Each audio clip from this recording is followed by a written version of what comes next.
My neighbor called us and she was like, we heard gunshots and we heard sirens. So my mom and I, we hopped into the car and we went straight to the school to check to see what's going on.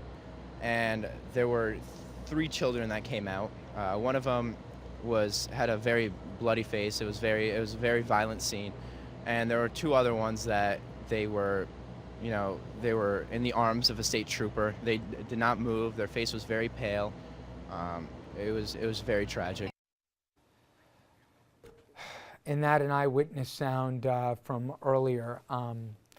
He went on to talk about the conversation that he was going to have with the sister, who is one of those students who thankfully was able to flee the school safely. But for those who described, and we spoke to many people who know Newtown, who lived in Newtown and still do, they described, including that young gentleman, as the worst crimes they ever dealt with were a broken car window. And to then be the scene of the second worst massacre in American history, you can understand the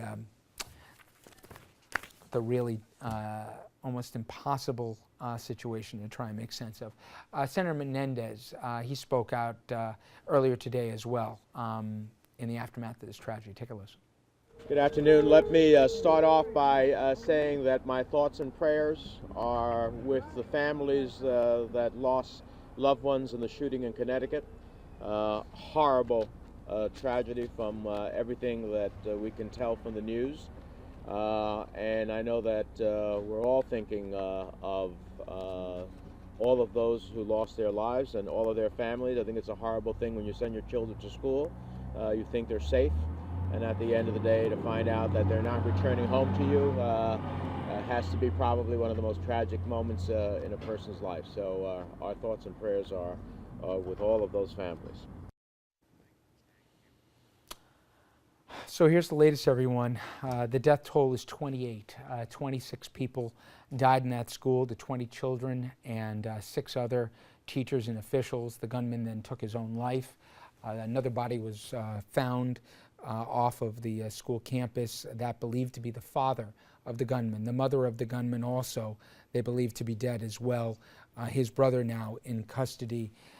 There will be vigils going on this evening, and we were going to have more information as it becomes available.